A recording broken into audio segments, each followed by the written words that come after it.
আসসালামু আলাইকুম প্রিয় দর্শকবৃন্দু, সবাইকে জানাই মানিক ইঞ্জিনিয়ারের পক্ষ থেকে আন্তরিক শুভেচ্ছা। আজকে একটা বিষয় আপনাদের সাথে শেয়ার করব।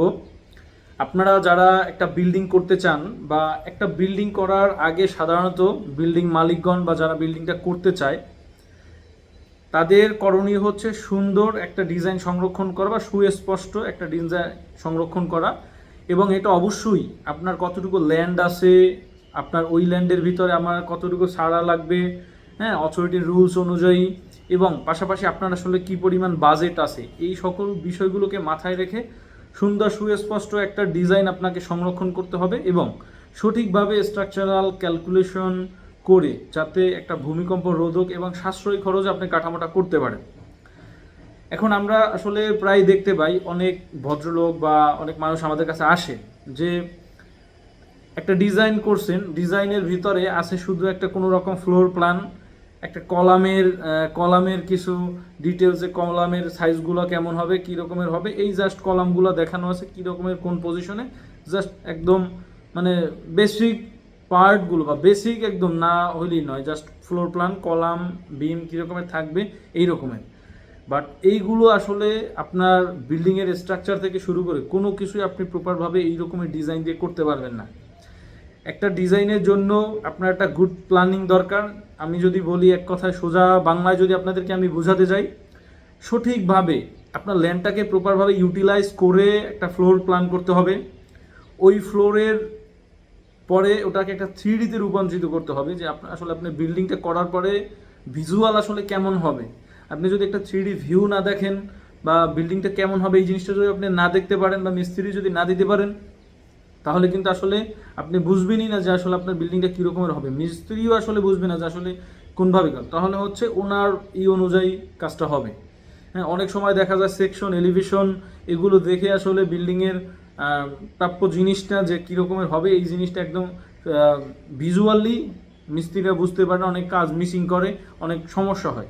তো এই জন্য 3D-টাও মাস্ট দরকার। এরপর 3D হওয়ার পরে ওই 3D এবং ফ্লোর প্ল্যান কলামের পজিশনিং করার পর সকল কিছু করার পর একজন স্ট্রাকচার ইঞ্জিনিয়ার সঠিকভাবে ওটাকে অ্যানালাইসিস করবে, ওটাকে ক্যালকুলেশন করবে, প্রত্যেকটা কলাম বিম ফাউন্ডেশন ইন্ডিভিজুয়াল আলাদা আলাদা ক্যালকুলেশন করে হিসাব নিকাশ করে ওটা লোডগুলোকে আলাদাভাবে ক্যালকুলেশন সকল কিছু ক্যালকুলেশন করে অ্যানালাইসিস করে এবার বের করে উনি হচ্ছে কাজটাকে ড্রাফটিং করবে। ড্রাফটিং মানে কি, আপনার যে মানটা বের হয়েছে আপনার ক্যালকুলেশন করার পর হিসাব নিকাশ করে যে মানটা বা যে রিডিংটা বের হয়েছে ওইটাকে বাস্তবে কী রকমের ইমপ্লিমেন্ট করতে হবে, এইটাকে ডিজাইনে ডিটেইলিং করতে হবে, ডিটেইল আকারে দিতে হবে। এখন আপনি ধরেন একটা ল্যামসাম ডিজাইন নিলেন, আপনার প্রতিবেশী এক ইঞ্জিনিয়ার বা কোনো সময় ইঞ্জিনিয়ারিং পড়ছে কোনো সেক্টরে কাজ করছে এমন একজনের থেকে একটা ডিজাইন নিলেন, বাট ওই ডিজাইনটা কিন্তু এইরকমের একটা কনসালটেন্সি ফার্ম বা আমরা যে একটা ডিজাইন দেবো এইভাবে প্রপারভাবে হবে না। এখন আপনারা বলতে পারেন যে ভাই আপনি এটা আসলে কি মন গড়ার কথা, আসলে না, বেসিক্যালি এইরকমেরই হয়। আমাদের কাছে কিন্তু এরকম অহরহ আয় লোকজন আসে, আসার পরে এই জিনিসগুলা আমাদের সাথে শেয়ার করেন। আসলে এমন একটা পর্যায়ে আসে তখন কিন্তু আসলে কোনো পসিবল মানে জিনিসটাকে যে ঠিক কইরা করার মতন কোনো ওয়ে থাকে না। তো আপনি যদি আর এই কাজটা বেসিক্যালি করা হয় অনেকে মানে একটু কম খরচে ডিজাইন করতে চায় না বা কোনো রকম একটা অল্প খরচে 2-5 হাজার 10,000 টাকা দিয়ে একটা ডিজাইন সংরক্ষণ কইরা এই রকমের করে, মানে বেসিক্যালি ওই ডিজাইনের কস্টিংটা কমানোর জন্য আসলে এই রকমের কাজ বেশিরভাগ মানুষ করে। তো আলটিমেটলি আমি যেটা ইনফরমেশন দিতে চাই আসলে এই ডিজাইনের টাকা আপনি বাঁচাচ্ছেন না, বরং আপনার বিল্ডিংটাকে একটা গোডাউন করতেছেন।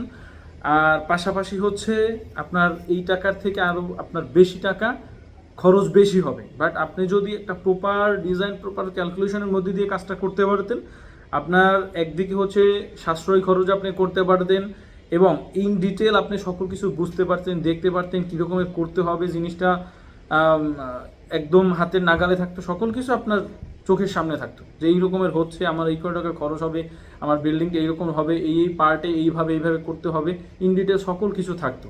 হ্যাঁ, এবং আপনার ভূমিকম্প রোধক মানে আমরা যেটা বলি এটা কনফিডেন্স থাকে। ভূমিকম্প যদি হয় আসলে আল্লাহ না করুক এমন যদি কোনো কিছু হয়, আসলে কোন বিল্ডিং টিকবে কোনটা না টিকবে এটা একমাত্র আল্লাহ জানে। এগুলো আসলে অগ্রিম যদি কেউ বলে যে ভূমিকম্প রোধক, আসলে না।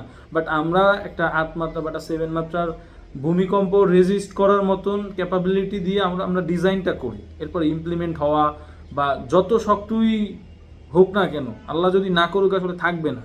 হ্যাঁ, সো ওই সকল বিষয় না বলি, তাও একটা কনফিডেন্টলি যে আমরা যে আমাদের বৈজ্ঞানিক হিসাব নিকাশ দিয়ে আমরা যতটা আসলে জগতে যে জায়গা আছে সর্বোচ্চ চেষ্টা বা যেটা আসলে ফলপ্রসূ ভালো হয়, আমরা ততটুকুই আমরা আপনাকে কনফিডেন্স দিতে পারবো।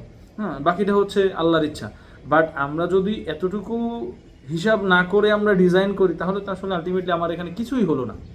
তো আমি সবাইকে মানে এতটুকু মানে বলতে চাই, ইনফর্ম করতে চাই যে আপনি একটা বিল্ডিং করবেন, সেখানে আপনার কোটি টাকা ইনভেস্ট হবে, বাট ওই কোটি টাকার বিল্ডিংয়ে, লাখ টাকার বিল্ডিংয়ে আপনি সস্তায় ডিজাইন খুঁজতে যাবেন না।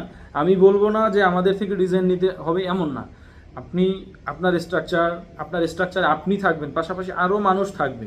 হ্যাঁ, আপনি ভাড়া দিবেন, আরও মানুষ থাকবে। তো সবার মানুষ, সকল মানুষেরই মনে করেন লাইফটা একটা রিস্কের মধ্যে। একটা আল্লাহ না করে একটা ভূমিকম্প হতেই পারে, বা একটা দুর্ঘটনা হতেই পারে, তখন কিন্তু আপনার পাশাপাশি আরও মানুষগুলো আপনার কারণে ঝুঁকিপূর্ণ অবস্থায় থাকবে। তো এই জন্য সবাই একটু সচেতন হয়ে বুঝে শুনে আমরা কাজ করি। আমরা একটা বাড়ি করার আগে সঠিকভাবে ডিজাইন করি, ওই ডিজাইন অনুযায়ী আপনার 10 টাকা বেশি খরচ হোক।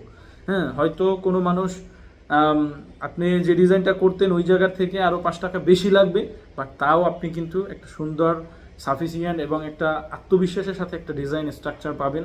এবং ওই অনুযায়ী কাজ করলে আশা করি, আমি এতটুকু বিশ্বাস রাখি, যারা ভালো প্রতিষ্ঠান, যারা ভালো কাজ করে, অবশ্যই তারা আপনাকে অবশ্যই কিছু না কিছু বেনিফিটেড আপনাকে করবে। দর্শকবৃন্দ, সবাই সুস্থ থাকবেন, ভালো থাকবেন। মানিক ইঞ্জিনিয়ার